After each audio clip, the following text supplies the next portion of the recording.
Hi guys, you are watching CS Atul Jain classes. देखो, हम लोगों ने बीआरएस वाला चैप्टर स्टार्ट किया हुआ था। बीआरएस के कॉन्सेप्ट तो हम लोग ऑलरेडी कंप्लीट कर चुके थे और लास्ट क्लास में हम लोगों ने कुछ क्वेश्चंस भी डिस्कस किए थे। तो देखो, लास्ट क्लास में जो हम लोगों ने क्वेश्चन डिस्कस किए थे वो बेसिक क्वेश्चंस थे। आज थोड़ा सा एडवांस क्वेश्चन की तरफ चलते हैं, राइट। तो देखो, सबसे पहले हम लोग डिस्कस कर रहे हैं क्वेश्चन नंबर 7। तो देखो जी, सबसे पहले हम लोग डिस्कस कर रहे हैं question number 7, right. Question number 7 page number 12.45 पे है। बना क्या रहे हैं हम लोग? Bank reconciliation statement. तो ऊपर हेडिंग डाल देते हैं, बैंक रिकॉन्सिलेशन स्टेटमेंट ऑफ, किसका बना रहे हो? ग्रीन लिमिटेड का, ठीक है। एज ऑन, किस डेट को बना रहे हो भाई? डेट बताया इन्होंने आपको, राइट। एज ऑन 31 मार्च 2019 को बना रहे हो, ठीक है जी। एक कॉलम आपका पर्टिकुलर्स का हो गया, ये सेकेंड वन अमाउंट का हो गया और थर्ड वन भी अमाउंट का हो गया। ये अमाउंट डेबिट हो गया, ये अमाउंट क्रेडिट हो गया, डन। अब हम लोगों को क्या करना होता है? सबसे पहले बैलेंस देखो, आपको कौन सा बैलेंस दिया हुआ है? आपको बैलेंस दिया है, देखो, on examining the bank statement of green limited it is found that the balance shown on 31st March 2019 differs from bank balance of 23,650 shown by cash book on that date। Means आपको जो balance दिया हुआ है 23,650 रुपये का balance दिया हुआ है जी, 23,650, ठीक है जी। तो ये किस चीज़ का बैलेंस दिया हुआ आपको? 23,650 का। एक बार फिर से पढ़ो, देखो। On examining the bank statement of green limited it is found that the balance shown on 31st March differs from the bank balance of 23,650। मतलब बैंक बैलेंस है 23,650 का, शोन बाय कैश बुक। तो कैश बुक के according ये balance दिया हुआ है आपको, तो ये लो जी। और डेबिट बैलेंस है, क्रेडिट बैलेंस है, पहले ये भी देखो आप। क्या कह रहा है? बैंक बैलेंस है। बैंक बैलेंस का मतलब क्या होता है? फेवरेबल बैलेंस की अनफेवरेबल बैलेंस? बैंक बैलेंस बता रहे हैं ना, तो बैंक बैलेंस का मतलब तो भैया फेवरेबल बैलेंस होता है। और कैश बुक के अकॉर्डिंग फेवरेबल बैलेंस कब होगा? जब डेबिट बैलेंस होगा कि क्रेडिट बैलेंस होगा? जब डेबिट बैलेंस होगा। इट मीन्स कैश बुक का डेबिट बैलेंस फेवरेबल बैलेंस होता है। तो लिख देता हूँ, ये लो जी, debit balance as per cash book, ये दिया हुआ है आपको 23,650 का, डन। चलो जी, उसके बाद क्या करना है? अब हमें कुछ ऐड करना है और कुछ लेस करना है, डन। अब एक बात बताओ, जब डेबिट बैलेंस लेके चलोगे आप, तो इसका मतलब सिंपल रूल्स की अपोजिट रूल? सिंपल रूल्स क्या कहते थे? प्रॉफिट है तो ऐड करो, लॉस है तो लेस करो, ठीक है। तो देखो जी, सबसे पहला ट्रांजेक्शन क्या कह रहा है? कहता है ₹2860 is entered in cash book as paid into the bank on 31st March 2019 but not credited by the bank until the following day। तो ये कहना चाह रहा है, कैश बुक में हमने क्या दिखाया था कि बैंक में पैसे जमा करा दिए 2860, बट बैंक ने क्रेडिट नहीं किए नेक्स्ट डे तक भी। It means bank balance increase हो रहा है, डिक्रीज हो रहा है? ये बैंक बैलेंस एक तरह से डिक्रीज हो रहा है आपका। तो प्रॉफिट हुआ कि लॉस हुआ? लॉस हुआ। लॉस हुआ तो क्या करें? लेस करो, क्योंकि इस बार तो सिंपल रूल लगा रहे हो ना, डेबिट बैलेंस दिया तो लिख देते हैं जी, लो, cash deposited in bank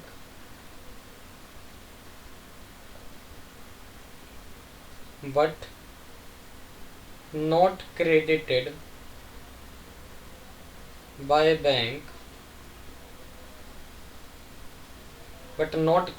by bank कितना है अमाउंट? 2860, इनर कॉलम में लिख दिया जी मैंने ये, ठीक है। नेक्स्ट पॉइंट में आते हैं। सेकेंड एंट्री कहता है, देखो, सेकेंड ट्रांजेक्शन में कहता है bank charges of ₹70 on 31st March 2019 are not entered in cash book. तो देखो, बैंक चार्जेस हैं, इसका मतलब इससे क्या होगा? बैंक बैलेंस इंक्रीज होगा, डिक्रीज होगा? डिक्रीज होगा। तो लॉस हो गया, इसको भी क्या करूं? लेस करो। Bank charges right. अच्छा नहीं सुनो, हाँ नहीं ठीक बात है। देखो bank charges are not entered in cash book, cash book में एंट्री नहीं हुई, इट मीन्स पासबुक में तो एंट्री हो चुकी है। तो पासबुक में एंट्री होने का मतलब बैंक बैलेंस घट गया होगा, और घटा होगा तो ये लॉस है, लॉस है तो लेस कर दो। कितना था? 70 रुपीज़। नेक्स्ट पॉइंट में आओ जी। नेक्स्ट ट्रांजेक्शन में क्या कह रहा है? अ bill for rupees 5500 discounted with the bank. हमने कोई बिल डिस्काउंट कराया होगा बैंक से, कितने का? 5500 का, ठीक है। Is entered in the cash book without recording the discounting charges of rupees 270। It means bank ने हमसे 270 डिस्काउंटिंग चार्जेस भी लिए होंगे। तो बैंक ने कितना बैलेंस हमारे अकाउंट में लिखा होगा? 5500 से ना 270 उसने क्या किया होगा? डिस्काउंटिंग चार्जेस ले लिए होंगे। तो उसने हमारे अकाउंट में कितना क्रेडिट किया होगा? 10 माइनस 7 3, 4 माइनस 2 5230 क्रेडिट किया होगा उसने। तो बट हमने कैश बुक में 5500 से क्रेडिट कर दिया। इसका मतलब क्या हुआ? बैंक बैलेंस डिक्रीज हो रहा है हमारा, कितने से? 270 से, क्योंकि बैंक ने तो क्रेडिट किया 5230 और हमने कैश बुक में रिकॉर्डिंग की पूरे 5500 की। तो बैंक बैलेंस डिक्रीज हो रहा है कितने से? 270 से। तो एक तरह से लॉस है, लॉस है तो लेस करो, लिख देते जी लो। Bank discounting charges not recorded in cash book, ठीक है। कितना था जी? 270। चलो नेक्स्ट पॉइंट पे आ जाते हैं, फोर्थ ट्रांजेक्शन पे आ जाओ। Cheques totalling ₹16,720 were issued by the company and duly recorded in the cash book. कहते हैं 16,720 के हमने चेक इशू किए थे और कैश बुक में एंट्री भी कर दी थी, ठीक है। बट ये जो चेक हैं अभी तक बैंक में प्रेजेंट नहीं हुए पेमेंट के लिए, तो प्रॉफिट है कि लॉस है? ये तो प्रॉफिट है। हम तो ये चाहते हैं जितने भी लोगों को हम चेक इशू करें वो बैंक में प्रेजेंट करें ही ना इन चेक्स को, ठीक। तो बैंक बैलेंस हमारा डिक्रीज नहीं हुआ, इसका मतलब बैंक बैलेंस इंक्रीज हो रहा है, तो ये तो प्रॉफिट है। प्रॉफिट है तो ऐड कर दो भाई, ये लो। Cheques issued but not presented for payment,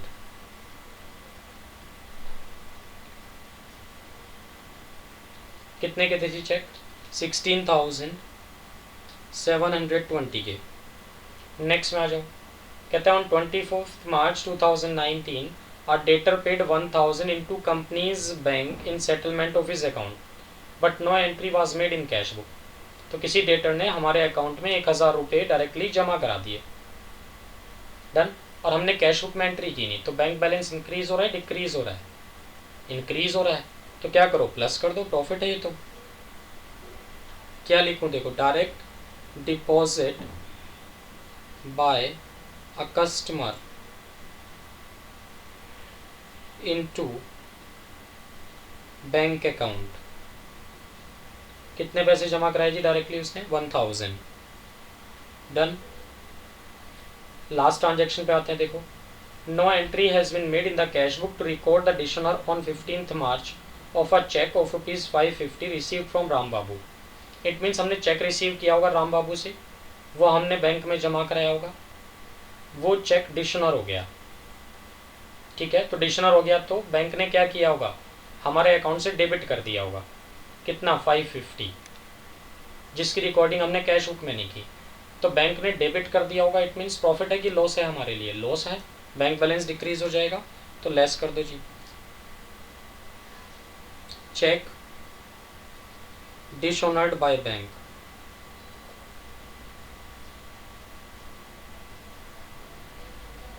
but not recorded in cash book. कितने से था जी? 550 से था, डन। चलो अब देख लेते हैं प्लस माइनस करके क्या आता है जी, ठीक है जी। चलो तो देखो, ये इनर कॉलम में जो लिखा है इसको टोटल करके आउटर कॉलम में लिखो। कितना हो जाएगा ये? 17,720 प्लस करो जी 17,720 किस में? 23,650 में। टोटल कितना हो जाएगा, 5 और 2 7, 7 और 6 13, 3 1, 3 4 7 11, 1 2 3 और 1 4, 41 370 आ जाएगा ये। ठीक है, अब इसमें से जो लेस में लिखा था आपने, इनका टोटल करो जी सबका। 0 7 6 13 7 20 और 5 25, 5 2 और 8 10 और 2 12 और 5 17 7 1 और 2 3, 3750। ठीक है, अब इसको माइनस करते हैं 41 370 से ना। देखो 41,370 में से माइनस कर लो कितना, ये है जी 3750, ये आएगा 37,620, 37,620 राइट। और देखो ऊपर कौन से वाला बैलेंस चल रहा था आपका, ये डेबिट बैलेंस था, और वो भी कैश बुक के अकॉर्डिंग। तो लास्ट में क्या आएगा, क्रेडिट बैलेंस। कौन सा बैलेंस आएगा, क्रेडिट बैलेंस, और वो भी एज पर पासबुक। चेक कर लेते हैं इतना ही आ रहेगा, 37,620 यही आ रहा है जी बिल्कुल। और balance as per bank statement, हाँ पासबुक बोल दो चाहे बैंक स्टेटमेंट बोल दो, और बैलेंस लिखा है इसका मतलब फेवरेबल बैलेंस रहा होगा। डन, ये था जी क्वेश्चन नंबर 7 BRS का। ठीक है जी, चलो क्वेश्चन नंबर 13 पे चलते हैं अब हम लोग। ठीक है जी, लो क्वेश्चन नंबर 13, पेज नंबर 12.46। ठीक है जी, चलो हेडिंग डालते हैं, bank reconciliation statement. Bank reconciliation statement of, किसका बना रहे हो भाई, नाम बताया नहीं बताया, डैश डैश डैश डैश, फिर नीचे लिख दो एज ऑन, किस डेट को बना रहे हो, 31 मार्च 2019 को। ठीक है, ये पर्टिकुलर्स हो गया जी, ये अमाउंट हो गया, ये अमाउंट हो गया। ठीक है, ये अमाउंट आउटर कॉलम में हो गया, ये इनर कॉलम में हो गया। डन। अब देखो क्वेश्चन में आपको दिया क्या है इन्होंने, क्वेश्चन में bank balance as per passbook दिया हुआ है 10,000 का। पासबुक के अकॉर्डिंग बैंक बैलेंस का मतलब फेवरेबल बैलेंस है कि अनफेवरेबल बैलेंस है, बैंक बैलेंस का मतलब फेवरेबल बैलेंस है। और पासबुक के अकॉर्डिंग फेवरेबल बैलेंस कब होगा, जब क्रेडिट बैलेंस होगा। तो क्या लिखूं मैं इसको, credit balance as per passbook, कितना लिख दूं बताओ, ये है जी आपका 10,000, लिख दिया जी लो आउटर कॉलम में। ठीक है, अब इसमें कुछ तो ऐड करना है और कुछ लेस कर देना है, ये लो जी, कुछ ऐड और कुछ लेस। डन। अब देखो क्योंकि क्रेडिट बैलेंस लेके चल रहे हो आप, तो इसका मतलब तो इस बार अपोजिट रूल लगेंगे। अपोजिट रूल का मतलब प्रॉफिट है तो ऐड करेंगे, लॉस है तो, प्रॉफिट है तो लेस करेंगे, लॉस है तो ऐड करेंगे, अपोजिट रूल्स चलेंगे। ठीक है, फिर से एक बार रिपीट करता हूँ, क्योंकि क्रेडिट बैलेंस ले रहे हो तो अपोजिट रूल्स चलेंगे। अपोजिट रूल्स का मतलब प्रॉफिट है तो लेस करो, लॉस है तो ऐड करो। और प्रॉफिट या लॉस कैसे देखना है, हमेशा बैंक बैलेंस के पॉइंट ऑफ व्यू से देखना है। इट मीन्स बैंक बैलेंस अगर इंक्रीज हो रहा है तो प्रॉफिट है, बैंक बैलेंस डिक्रीज हो रहा है तो लॉस है। ठीक है जी, और देखो गलती चाहे पड़ी कैश बुक में हुई हो, हमें ये चेक करना है उसका इफेक्ट बैंक बैलेंस पे क्या पड़ा होगा, ये सोचना है बस। तो हमेशा बैंक बैलेंस के पॉइंट ऑफ व्यू से ही सोचना है। ठीक है, चलो जी, देखो सबसे पहली ट्रांजेक्शन क्या दी है, cheque deposited into bank but no entry was passed in the cash book. कहते हैं हमने बैंक में ना कुछ चेक जमा कराए थे, बट हम कैश बुक में एंट्री करना भूल गए। तो कैश बुक में तो एंट्री करना भूल गए, बट बैंक में तो वो चेक जमा हो गए ना। इसका मतलब बैंक बैलेंस इंक्रीज हो रहा है, डिक्रीज हो रहा है, इंक्रीज हो रहा है। तो प्रॉफिट है कि भाई लॉस है, फिर तो ये प्रॉफिट है, बैंक बैलेंस इंक्रीज हो रहा है तो। और प्रॉफिट है तो हम लोग यहाँ क्या करेंगे, लेस करेंगे, क्योंकि अपोजिट रूल फॉलो कर रहे हैं। चलो जी लेस में आ जाओ, क्या लिखूं सबसे पहले, checks deposited in bank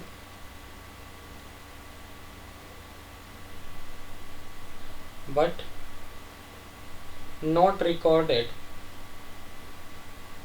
in cash book. Cash book में एंट्री करना भूल गए, पासबुक में थोड़ी भूल गए, पासबुक में तो एंट्री हुई है ना भाई। चलो, तो 500 रुपये से क्या हुआ, बैंक बैलेंस बढ़ गया, इसलिए मैंने इसको लेस कर दिया। डन। सेकेंड ट्रांजेक्शन पे आओ, थर्ड पॉइंट में दिया इन्होंने इसको। थर्ड पॉइंट पे आओ, check received and entered in the cash book. Check receive भी हो गए थे, कैश बुक में एंट्री भी कर दी थी हमने, बट बैंक में भेजना भूल गए हम उसको। ठीक है जी, तो बैंक में चेक भेजना भूल गए आप, तो इसका मतलब बैंक बैलेंस इंक्रीज हो रहा है डिक्रीज हो रहा है। बैंक बैलेंस एक तरह से डिक्रीज हो रहा है। कैश बुक में तो आपने एंट्री कर दी, बट बैंक बुक में एंट्री नहीं हुई, तो बैंक बैलेंस डिक्रीज हो रहा है। डिक्रीज हो रहा है तो क्या हो गया, लॉस हो गया। और लॉस हो गया तो मैं क्या करूँगा, ऐड करूँ। ठीक है, लॉस हो गया तो ऐड करो। लो जी, ऐड कर देते हैं। नरेशन में क्या लिख दूँ मैं, cheque received but could not be sent to bank. कितने का था, 1200 रुपये का। ठीक है, नेक्स्ट पॉइंट में आते हैं जी, फोर्थ पॉइंट में। Credit side of cash book bank column cast short. कहते हैं जो कैश बुक का क्रेडिट साइड है ना, उसका टोटल कम लगाया, क्रेडिट साइड का टोटल कम लगाया। कैश बुक के क्रेडिट साइड में क्या लिखते हो आप, रिसीट्स होता है, पेमेंट्स होता है। तो देखो, कैश बुक के क्रेडिट साइड में तो भैया पेमेंट साइड होती है। ठीक है, तो पेमेंट का टोटल कम लगाया, ये कहना चाह रहा है। कैश बुक में पेमेंट का टोटल कम लगाया, तो इसका मतलब कैश बुक के अकॉर्डिंग तो हमारा बैलेंस बढ़ गया होगा, बट हमें कैश बुक के पॉइंट ऑफ व्यू से थोड़ी सोचना है, हमें तो बैंक बैलेंस के पॉइंट ऑफ व्यू से सोचना है। तो कैश बुक का बैलेंस तो बढ़ गया होगा, इसका मतलब पासबुक का बैलेंस तो घटा हुआ है। तो पासबुक का बैलेंस अगर घट रहा है तो इट मीन्स ये तो लॉस है, और लॉस है तो मुझे क्या करना चाहिए, ऐड कर देना चाहिए। ये लो जी, लिख देता हूँ इसमें। ठीक है, credit side of cash book under casted. ठीक है जी, अमाउंट कितना है, 200 रुपये। ठीक है जी, तो नेक्स्ट पॉइंट पे आते हैं। देखो नेक्स्ट पॉइंट क्या कहना चाह रहा है वो, insurance premium paid directly by the bank under the standing advice. तो बैंक ने इंश्योरेंस प्रीमियम का पेमेंट कर दिया जी डायरेक्टली। अब आप बताओ, इंश्योरेंस प्रीमियम का पेमेंट अगर बैंक ने डायरेक्टली कर दिया तो बैंक बैलेंस इंक्रीज हो रहा होगा, डिक्रीज हो रहा होगा, डिक्रीज हो रहा होगा इससे। तो ये तो एक तरह से हमारे लिए लॉस है, और लॉस है तो मैं क्या करूँ, अब इसको ऐड करूँ। ये लो जी, क्या लिखूँ, ठीक है जी। तो इंश्योरेंस प्रीमियम अगर बैंक ने पेमेंट कर दिया डायरेक्टली, तो ये तो एक तरह से क्या होगा, बैंक बैलेंस हमारा डिक्रीज हो गया होगा, तो हमारे लिए एक तरह से क्या हो गया, लॉस हो गया। लॉस हो गया तो क्या करूँ, ऐड करूँ। लो जी, ऐड कर देते हैं। ये लो, क्या लिखूँ, insurance premium paid by bank. कितना लिख दूँ, 600 रुपीज़। नेक्स्ट पॉइंट पे आ जाओ, bank charges entered twice in cash book. कहते हैं बैंक चार्जेस की एंट्री ना हमने 2 बार कर दी कैश बुक में, तो एक बार ज़्यादा कर दी, तो इससे तो कैश बुक का बैलेंस डिक्रीज हुआ होगा, बट ये गलती कैश बुक में ही तो हुई, पासबुक में थोड़ी हुई होगी। तो कैश बुक का बैलेंस डिक्रीज हुआ, इसका मतलब बैंक बैलेंस तो एक तरह से बढ़ रहा है, इंक्रीज हो रहा है। बैंक बैलेंस अगर इंक्रीज हो रहा है तो क्या हो गया, प्रॉफिट। प्रॉफिट हो गया तो क्या करूँ, लॉस करूँ, लेस करो इसको। ये लो जी, bank charges entered twice in cash book. ठीक है, कितना लिख दूँ, 20 रुपीज़। नेक्स्ट ट्रांजेक्शन पे आओ, क्या कहता है, cheques issued but not presented to the bank for payment. कि हमने चेक इशू तो कर दिए, बट वो अभी तक बैंक नहीं पहुंचे पैसे लेने। प्रॉफिट है कि लॉस है, प्रॉफिट है। हम तो यही चाहते हैं जितने लोगों को चेक दें वो बैंक तक पहुंचे ही ना पेमेंट लेने, तो प्रॉफिट है। प्रॉफिट है तो क्या करना चाहिए, लेस करना चाहिए, क्योंकि अपोजिट रूल्स चल रहे हैं हमारे। लिख देता हूँ जी लो, cheques issued but not presented, checks issued but not presented for payment, checks issued but not presented for payment, कितना है 500। चलो जी ये भी हो गया। उसके बाद आ जाओ, cheques received entered twice in the cash book, कि हमने कुछ चेक रिसीव किए थे बट उनकी एंट्री कैश बुक में 2 बार कर दी, तो इसका मतलब कैश बुक का बैलेंस तो इंक्रीज हो गया। ठीक है, तो बैंक बैलेंस तो एक तरह से डिक्रीज ही हुआ ना, कैश बुक में गलती से बैलेंस आपने बढ़ा दिया तो इसका इफेक्ट क्या माना जाएगा, बैंक बैलेंस थोड़ी बढ़ा है, वो तो डिक्रीज ही हो रहा है ना, राइट। तो क्या करूं, बैंक बैलेंस डिक्रीज हो रहा है मतलब लॉस है, लॉस है तो क्या करूं, ऐड करूं। ये लो जी, cheques received entered twice in cash book, cash book में हमने ये एंट्री 2 बार कर दी। कितने का अमाउंट था भाई, 1000 का। नेक्स्ट पॉइंट में आते हैं जी, bill discounted dishonoured not recorded in the cash book, हमने बैंक से कुछ बिल डिस्काउंट करा रखे थे, वो डिसऑनर हो गए और इसकी एंट्री कैश बुक में नहीं की हमने, तो बैंक ने तो हमारे अकाउंट से पैसे डेबिट कर दिए होंगे ना भाई। तो बैंक बैलेंस इंक्रीज हो रहा है डिक्रीज हो रहा है, डिक्रीज हो रहा है, तो इसका मतलब लॉस है, लॉस है तो ऐड करो। Bill discounted, bill discounted dishonoured, bill discounted dishonoured not recorded in cash book.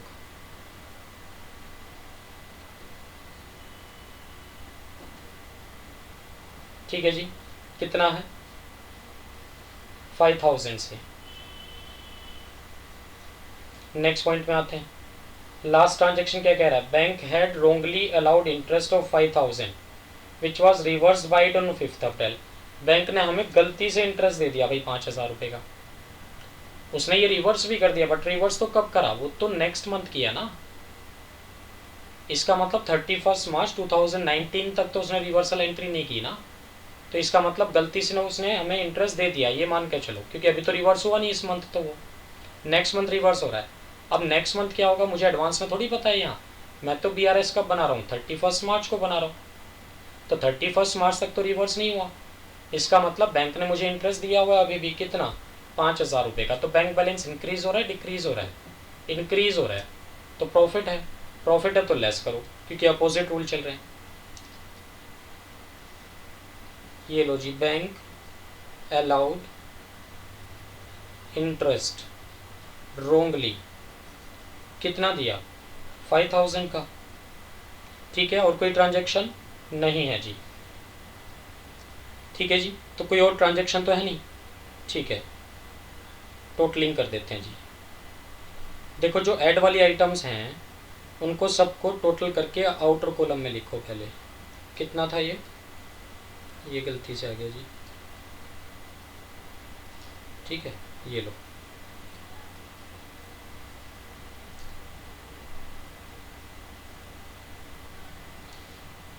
Zero zero, 2 और 2 4 और 6 10, 0 1 और 1 2 और 1 3 और 5 8, 8000 तो करने हैं भाई ऐड, किस में ऐड करने हैं 8000, 10000 में, तो टोटल कितना हो जाएगा ये 18000 हो जाएगा।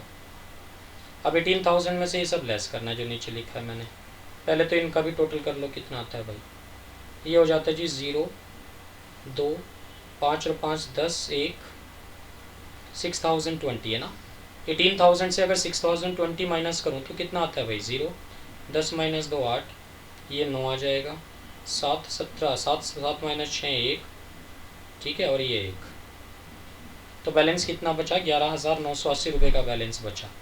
ऊपर चेक करो जरा कौन से वाला बैलेंस था भाई, ऊपर बैलेंस था जी क्रेडिट बैलेंस था, वो भी पासबुक के अकॉर्डिंग, तो नीचे डेबिट बैलेंस आएगा कैश बुक के अकॉर्डिंग, तो क्या लिखूँ मैं इसको, debit balance as per cash book,